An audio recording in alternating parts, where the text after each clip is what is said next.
toda esta información justamente que nosotros estamos viendo al respecto de la obtención de datos, es indispensable que nosotros, justamente por eso el programa de DAN Latinoamérica impulsa a que se realice la evaluación de daños y análisis de necesidades en una fase previa. ¿Qué quiere decir esto? Con la gestión del riesgo nosotros ya podemos de por sí establecer absolutamente todos los parámetros, ¿sí? Porque como lo vimos en el video anterior, si nosotros ya entendemos justamente cuáles son las necesidades desde una perspectiva básica, ¿sí? Y si potenciamos absolutamente todos esos riesgos, y si ya no decimos, ah, ok, listo, entonces son 25 personas las que están afectadas, que comúnmente en un lugar, por ejemplo, pongámosle en un centro de atención médica básica, supongamos que comúnmente hay 25 personas, pero resulta que en un día especial, por alguna razón, esas 25 personas ya no son, sino son 50 o son 70, ¿sí? Entonces, si llega a suceder algo justo en ese instante, el evento se va a potenciar considerablemente.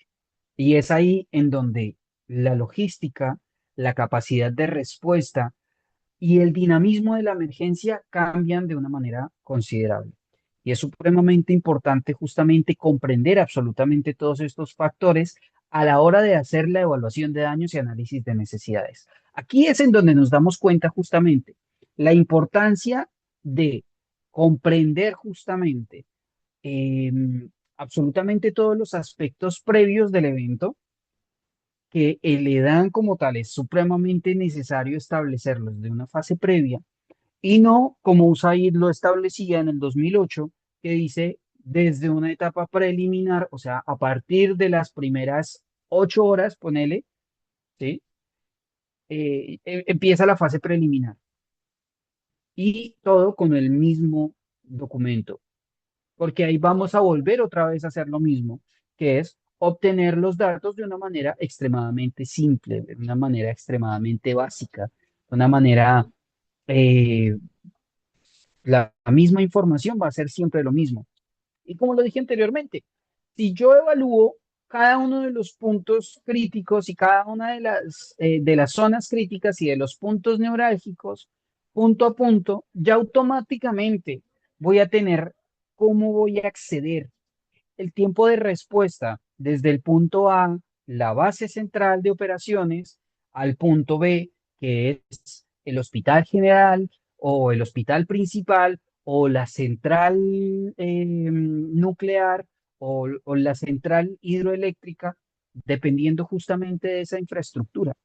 Y a esto también sumémosle la respuesta por parte de la población que va a terminar siendo afectada. Que eso es supremamente importante y que por supuesto nosotros estamos impulsando también este año, entramos a trabajar directamente con el EDAN comunitario. O sea, como la comunidad como tal es la dueña de la información y es la que nos empieza a brindar absolutamente todos los datos respecto al evento.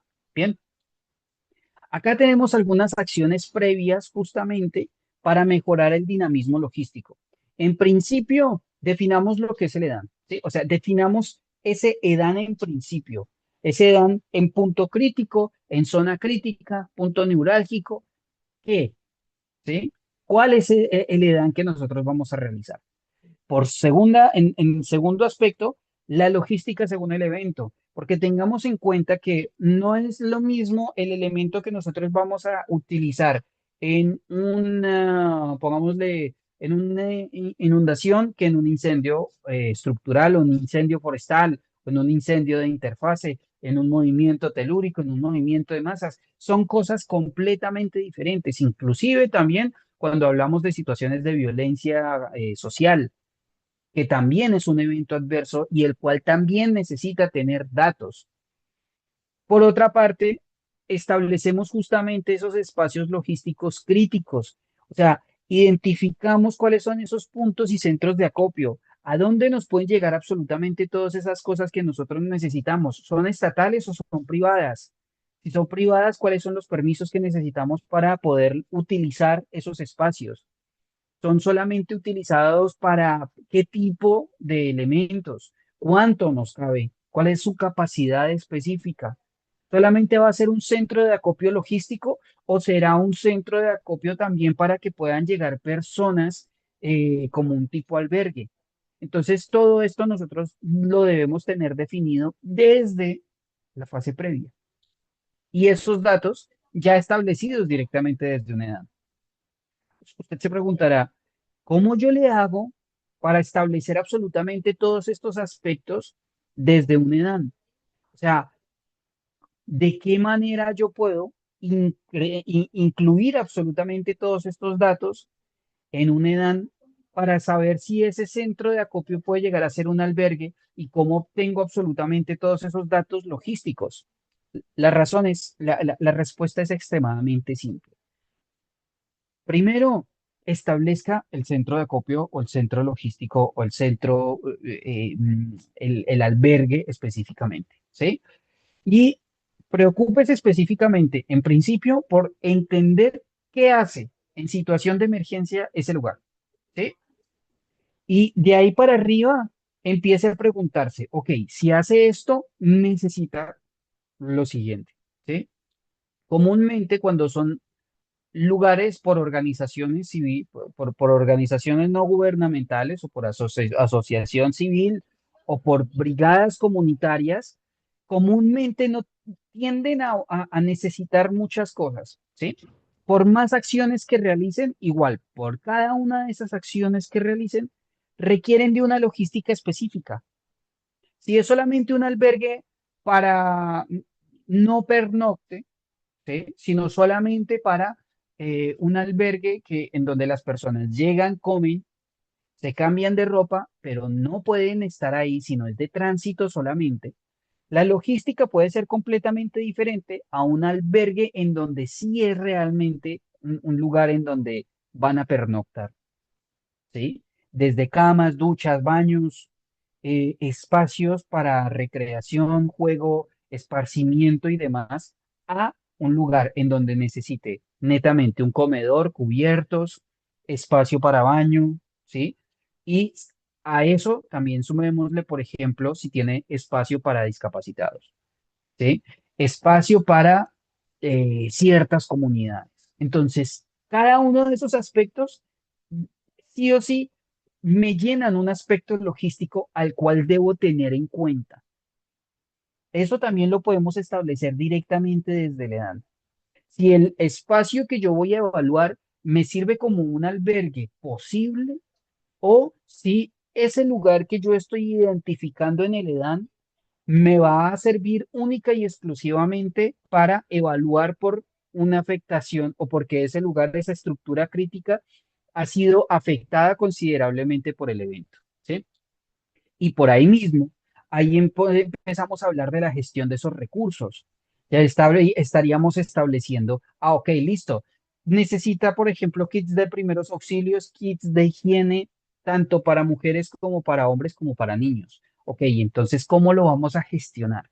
Ese lugar ya tiene esta estructura por parte del Estado, ya tiene esa ayuda por parte del Estado.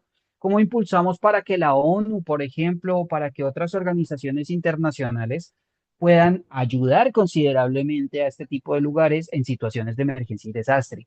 ¿Cómo le hacemos para que sea reconocida justamente, para que este lugar sea una central de acopio para estos lugares? Entonces, ahí ya justamente empezamos a gestionar absolutamente todos esos recursos, tanto por el Estado, por empresas privadas, por la comunidad, por organizaciones internacionales. La triada operativa justamente que ustedes ven en el documento, en el manual EDAN Operaciones, justamente nos sirve también para esto, para la consecución de recursos.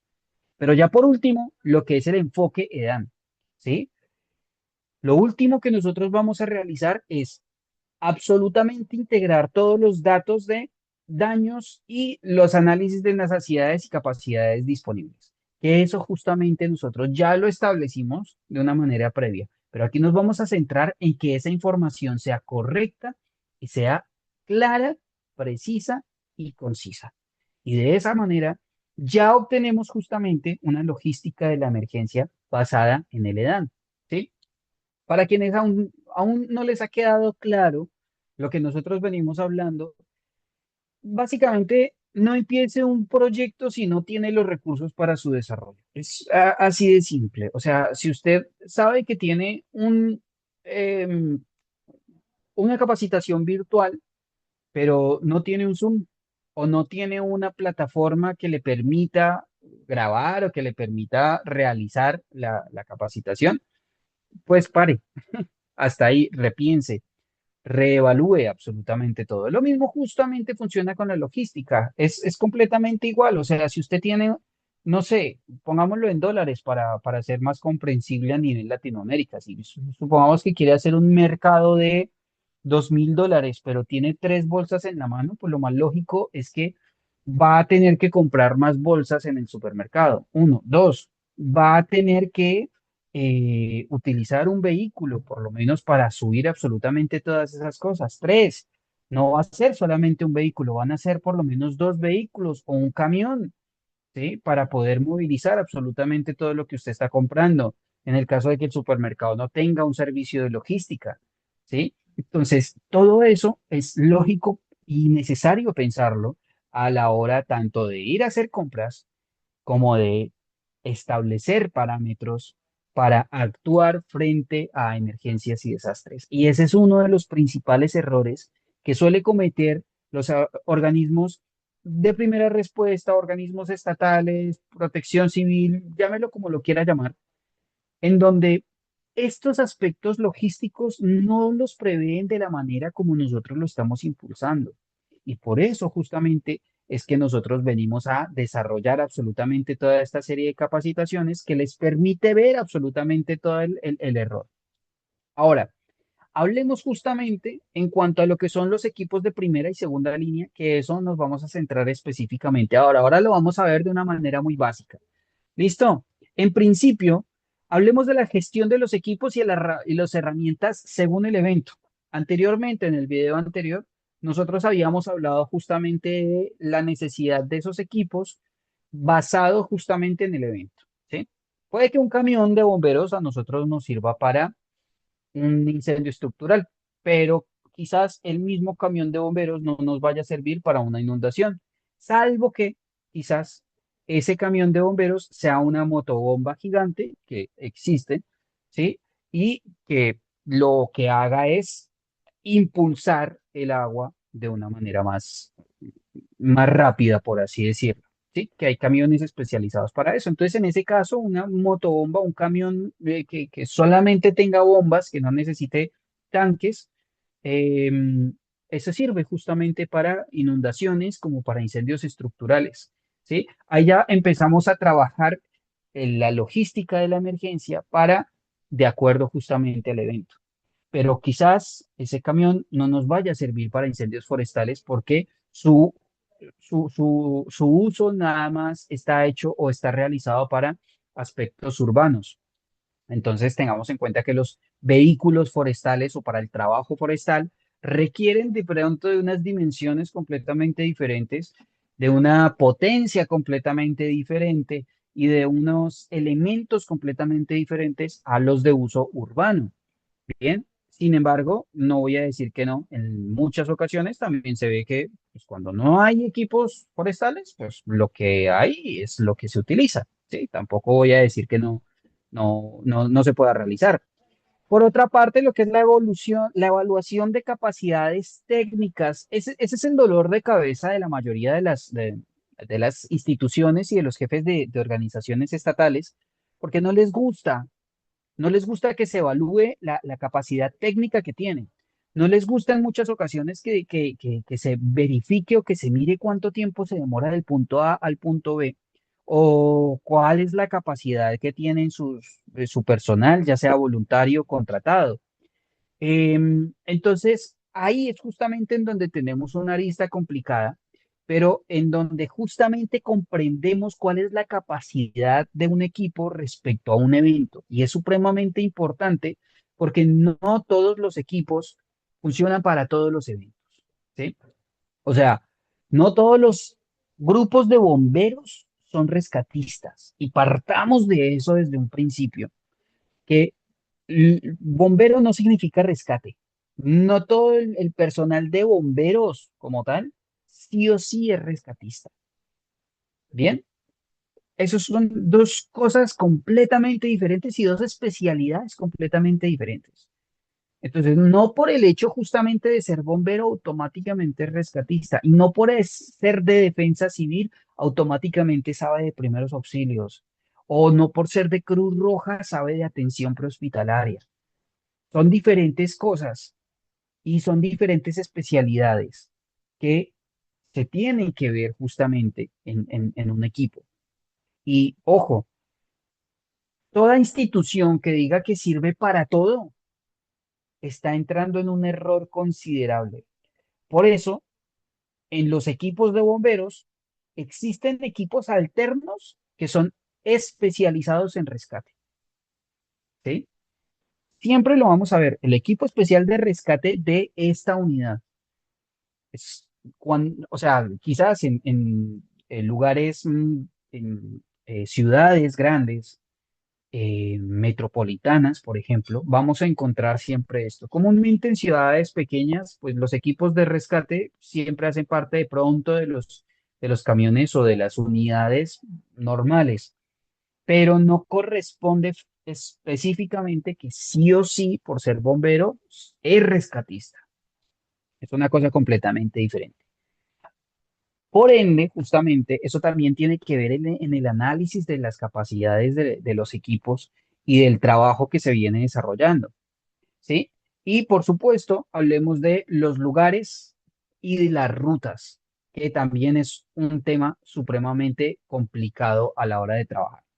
Ahora, cuando hablamos justamente de la logística para lo que es lo mínimo indispensable para que la respuesta funcione, evaluamos varias cosas. Lo primero es el personal.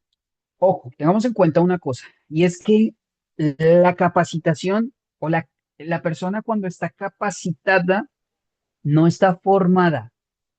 El aprendizaje tiene justamente esos dos aspectos. Uno, la capacitación y otra cosa, la formación. Cuando yo capacito a alguien, le estoy dando el material de referencia, le estoy dando absolutamente todas las capacidades intelectuales para que funcione, pero eso no significa que lo esté formando, ¿sí? Quizás es una parte de la formación, indispensable, sí, pero no significa que el personal haya estado formado. La formación requiere experiencia. Para que una persona esté completamente formada en un área específica, necesita experiencia. Entonces, son dos cosas completamente diferentes que hacen parte del aprendizaje, que son necesarias, sí, pero no porque hay muchas personas que, por ejemplo, hacen un curso y ya se creen instructores, formadores, y no, porque es imposible que una persona sin experiencia forme a alguien para que tenga esa experiencia que él no tuvo. Es ilógico, ¿sí? A mayor experiencia, pues más lógico es que mayores capacidades va a tener la persona en aspectos de la respuesta. Bien. Por otra parte, lo que son los espacios, puntos críticos, los puntos de acopio, zonas de albergue, zonas priorizadas. Ustedes van a ver en el manual EDAN 2025 un listado grandísimo en cuanto a salud, en cuanto a educación, en cuanto a seguridad, en cuanto a cada uno de esos aspectos, un listado que les dice cuáles son esos puntos priorizados que se deben incluir justamente dentro de la evaluación de daños y análisis de necesidades. Penitenciarías, por ejemplo, hospitales, hospitales centrales, centros de atención, centros de educación, absolutamente todo eso se tiene que priorizar y se tiene que evaluar considerablemente. Entre más grande sea la ciudad, pues mayor es la cantidad de evaluaciones que se tienen que hacer, pero una vez realizadas absolutamente todas esas evaluaciones, usted está cubriendo absolutamente toda la ciudad en esos puntos críticos, en los aspectos de evaluación de daños y análisis de necesidades y va a ver que eso le va a dar una facilidad logística impresionante. Ahora, justamente hablamos de los procesos, la logística funcional. Mi gente de la organización no gubernamental, de la asociación civil, está capacitada o está formada para el proceso logístico real? Y es que ahí justamente es en donde está la primera arista en cuanto a la logística en ayuda humanitaria. Y es que sí, se necesitan manos, pero también se necesitan cabezas que piensen, ¿sí? Puedo yo tener 50 manos y es una de las cosas que yo siempre he dicho para mis equipos voluntarios que gracias a Dios me ha dado la posibilidad de formar y de fundar. Siempre les digo, no me interesa la cantidad de gente, me interesa la capacidad que puede llegar a tener esa gente, ¿sí? Podemos decir muchas cosas al respecto de la capacidad que puede llegar a tener. Tengo 1.000 personas, pero si esas 1.000 personas, 900, no saben realizar un proceso logístico de ayuda humanitaria, esa ONG puede que sirva para otra cosa, pero no para emergencias, ¿sí? O grupos especializados de rescate, que son de la NASA, pues prácticamente, y que aspectos logísticos tampoco tienen, o sea, no tienen una capacidad de respuesta acorde, ni siquiera a su nombre. Entonces ahí justamente también vemos un error considerable. O aquellos grupos justamente que también se consideran como lo non plus ultra, pero que a la hora de la verdad tampoco pueden trabajar porque no está dentro de ni la jurisdicción ni la jurisprudencia. Entonces de nada les sirve ni siquiera tener un nombre, ¿sí? Debemos tener eso en cuenta justamente a la hora del trabajo en campo y el desarrollo justamente de todo lo que tiene que ver, tanto del EDAN como la logística de la emergencia. Y por último, la protección, la seguridad del personal, porque de nada me sirve, volvemos otra vez a decir 1.000 personas, si de esas 1.000 personas solamente 50 las tengo debidamente uniformadas, con cascos, con los equipos como corresponde, con botas de lluvia, ¿para qué va a hacer quemar a su personal? Porque la mayoría de las ocasiones el personal voluntario actúa por amor, actúa por cariño, y se los digo yo que he trabajado por más de 20 años en este tema del voluntariado. No lo hace por amor, por cariño, no le importa quemarse, mojarse, que le salgan ampollas de agua todo el tiempo, no importa, ¿sí? Finalmente el objetivo más bonito es tener el agradecimiento de una persona que uno acaba de ayudar. Sí, perfecto, pero también cuídese, porque absolutamente todo esto, quemarse por 24 o 72 horas en un evento, eso le termina jugando más adelante. No me importa, me corté, pero viejo, tétanos, vaya y mire, vaya y evalúese, ¿sí? Entonces, yo, por ejemplo, trabajé mucho tiempo literal con las uñas y el depósito de equipos para las situaciones, para los eventos, pues estaba todo guardado. Solamente para desfiles se sacaba. Solamente para cuando llegaban personalidades era que se mostraba cómo era que uno trabajaba con trajecitos nuevecitos, hermosos. Y el resto todo completamente guardado. Siempre se debe tener en cuenta justamente todo este tipo de situaciones de la CPP. Tengan en cuenta que si usted, de todo lo que yo le he hablado acá, identifica de pronto alguna falencia en el proceso que su organización tenga, tanto en cuestión logística, liderazgo, capacitación, formación, lo que sea, comuníquese con nosotros, comuníquese conmigo, no tengo ningún problema. Déjenme su comentario ahí en YouTube, que yo con muchísimo gusto lo voy a leer, le voy a ayudar y le voy a colaborar. ¿Sí? El objetivo justamente de esto es ayudarnos entre todos, ayudarnos entre equipos, reconocernos justamente cuáles son las capacidades de cada uno de los equipos. Bien, vamos a hablar de lo que es la logística de la emergencia en cada uno de los diferentes aspectos y aquí ya llegamos justamente a uno de los aspectos más importantes que nosotros vamos a venir a trabajar. Bien, en principio vamos a tener una línea central, todo lo que tiene que ver justamente con los aspectos de primera intervención. En principio vamos a hablar de lo que son los eventos adversos, absolutamente todos aquellos justamente que generan una afectación a la comunidad, medio ambiente y demás. Bien, y por otra parte tenemos los factores. Cada uno de estos factores corresponde justamente a aspectos que son supremamente necesarios y eh, importantes dentro de la capacitación y la forma de trabajar en emergencias y desastres. En principio, acá al lado izquierdo, ustedes van a encontrar que nos encontramos con aspectos operativos, ¿sí? En el aspecto operativo nos divide en dos, tanto el personal como el equipamiento.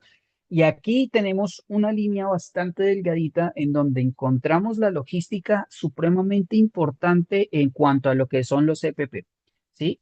Que de nada me sirve, vuelvo y digo, personal completamente formado y capacitado, pero sin un equipo de protección personal, ¿sí? Por otra parte, en los aspectos personales, lo que sí es supremamente importante es que nuestro personal psicológicamente sea estable y tenga las capacidades para trabajar.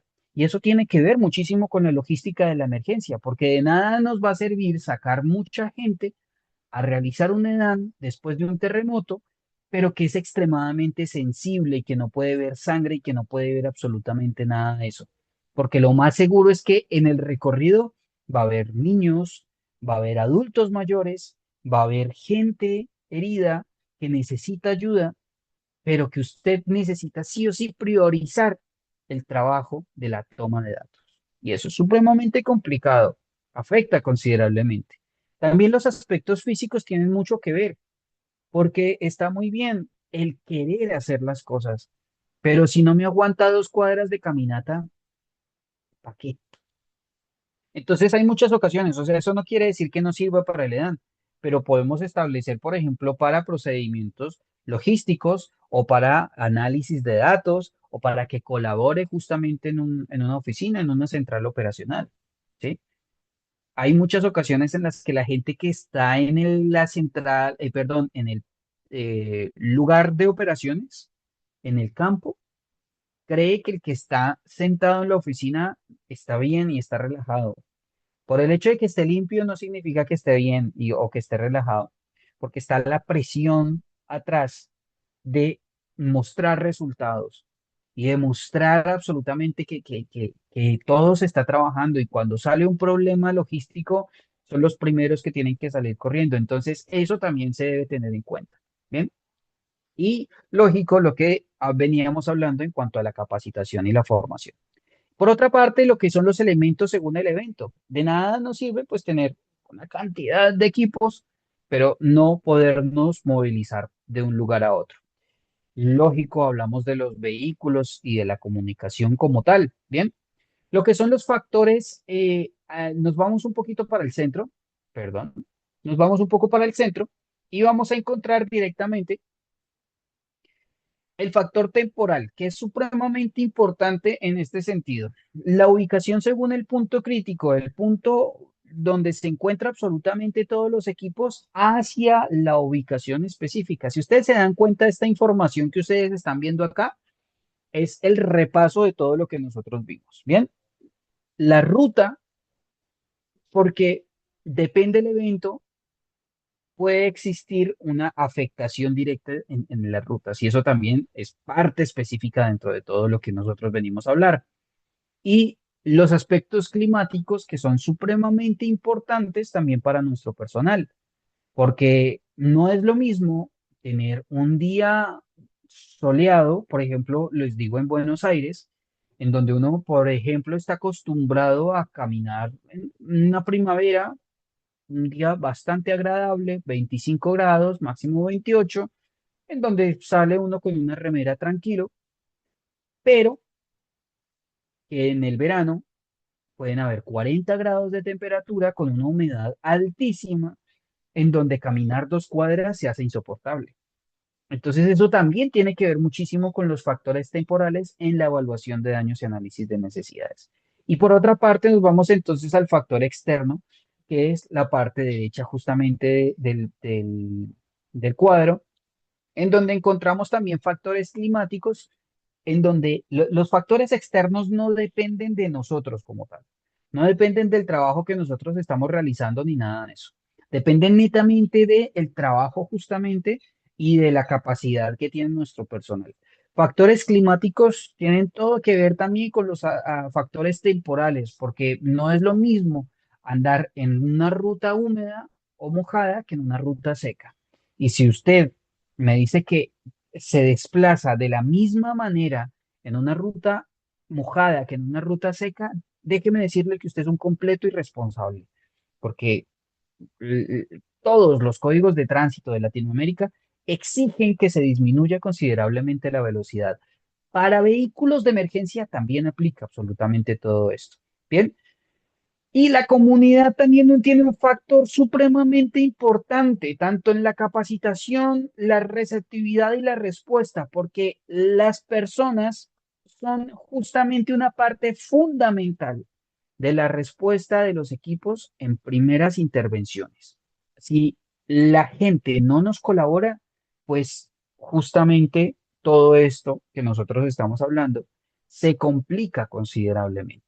Bien, acá hablamos justamente de lo que son es el desarrollo de la información, pero en cuanto a lo que son los clústeres, las ONGs y las brigadas comunitarias. Bien, hablemos entonces en los aspectos operativos, justamente tenemos absolutamente todo lo mismo, la capacitación de nuestro personal, pero tengamos en cuenta que la formación va directamente ligada a las acciones que nosotros podemos realizar. Si ustedes se dan cuenta acá, en el evento adverso, en el 80% de las ocasiones tiene un aspecto externo. ¿Por qué? Porque la mayoría de las ocasiones las organizaciones, clúster y brigadas comunitarias no están del todo capacitadas para un evento específico, a menos que estén capacitadas netamente para que se caiga la montaña. Ahí es cuando vemos que no es un factor externo, sino que es un factor para el cual ya está preparado. Por ende, entra dentro de, de las acciones como tal, o esos factores de acciones. Mientras tanto, considerablemente es parte de lo externo. Por otra parte, tenemos las acciones humanitarias, las acciones, lo que es ayuda humanitaria. Miren, no les puedo decir específicamente cuál es la ayuda humanitaria que nosotros podemos trabajar en un evento específico, porque son infinitas. Cada uno de los talentos humanos se puede aprovechar dentro de la ayuda humanitaria. Si usted sabe coser, sirve para ayuda humanitaria. Si usted sabe partir y cortar carne, sirve para ayuda humanitaria. Si usted sabe coser zapatos, sirve para ayuda humanitaria. O sea, todos los talentos humanos sirven para la ayuda humanitaria. Por eso las acciones en la ayuda humanitaria yo le pongo el signo infinito, porque son muchísimas. O sea, no nos podemos centrar específicamente en esas acciones. Ahora, en cuanto a lo que es la evaluación de daños y análisis de necesidades, tenemos dos aspectos. Uno que es la vía fácil, para mí desde mi perspectiva, que es lo digital, en donde podemos tener un software logístico. Lo podríamos establecer con un SAP, lo podríamos establecer con un Cubo Toolbox, con un Excel, con lo que sea. Y por otra parte, tenemos un aspecto análogo que se va a demorar muchísimo más, va a demorar considerablemente la respuesta y adicionalmente va a ser más pesado absolutamente todo el proceso. Siempre yo recomiendo que se vaya pues, a un aspecto más sistemático. Sin embargo, también es necesario justamente tener en cuenta los aspectos la, eh, de la redundancia en los sistemas de emergencias y demás. O sea, no solamente nos centremos en que el sistema nos va a servir, porque si se nos va la luz y no nos funciona más, pues nos toca pasar al sistema análogo. Y si no tenemos absolutamente ninguna hoja impresa ni nada de este tipo de cosas, pues lo más lógico es que va a ser un poquito más complicado desarrollar esos formatos. Entonces siempre debemos tener en cuenta el sistema central, pero si nos falla, el sistema de redundancia. Bien, y el proceso, por supuesto, lo que es el sistema de recolección, selección, derivación, almacenamiento, transporte, distribución y monitoreo, que aquí justamente estamos hablando de logística en bruto, ¿sí? O sea, netamente y en profundizar el tema, logística como tal. Bien, si nos vamos a los factores externos un poquito más a la derecha, vamos a encontrar los factores climáticos, todo lo que tiene que ver con la comunidad también tiene que ver justamente con brigadas comunitarias, a los cuales es muy gracioso, pero la comunidad también les hace el feo. Y la capacitación, la respuesta y la receptividad por otra parte. Y por último, uno de los aspectos supremamente importantes de absolutamente todo esto y es, ¿puedo hacerlo? O sea, ¿se puede? ¿Puedo trabajar en EDAN como ONG? Porque el hecho de trabajar en la evaluación de daños y análisis de necesidades implica que mi gente tenga que ingresar a la zona roja, ¿sí? Entonces, ¿puedo hacerlo? ¿Tengo la jurisprudencia para poder hacerlo? ¿Tengo la capacidad? ¿Tengo la capacitación? ¿Y tengo la formación para poder hacerlo? Son cosas justamente que ustedes se tienen que pensar, que ver y que prever en absolutamente todos estos aspectos tan importantes dentro de la logística. Acá ya vimos cómo el EDAN complementa los sistemas de la logística y que la logística de ahí para arriba es la base. O sea, si la logística es la base de la emergencia, el EDAN es la raíz, en donde la obtención de datos no se hace de una manera mágica. Y adicionalmente, esos datos nos van a soportar en gran manera absolutamente todas las acciones que nosotros vayamos a hacer de ahí en adelante. Es por eso que nosotros venimos impulsando absolutamente todo este trabajo que en adelante ustedes van a seguir viendo. Por supuesto, ya viene el tomo 2 en donde vemos absolutamente todos los aspectos técnicos específicos de la evaluación de daños y análisis de necesidades, todo lo que no vieron en la fase uno, por así decirlo, o en el tomo uno, los estamos entrando y los estamos estableciendo muy completos. Van a encontrar información crítica que no se encuentra en ningún otro documento ahí en el tomo 2. Mi gente, no es más, así que les agradezco, no es más, así que les agradezco considerablemente el hecho de que ustedes nos estén apoyando, estén viendo absolutamente todo este video. Si vieron hasta acá, pues les estoy completamente agradecido a cada uno de ustedes. Y bueno, nada, por supuesto, nos vamos a seguir viendo en unos próximos eventos. Tenemos capacitaciones, EDAN, formación EDAN desde operaciones, tecnologías, toma de decisiones, que toma de decisiones va a ser un documento adicional, anexo, por así decirlo, pero que en el tomo 2 ya hablamos justamente de la toma de decisiones, que es supremamente importante en todo lo que estamos realizando. Así que mi gente, no es más, muchísimas gracias por este momento que nos han brindado y nos estamos viendo nuevamente más adelante. Fuerte abrazo.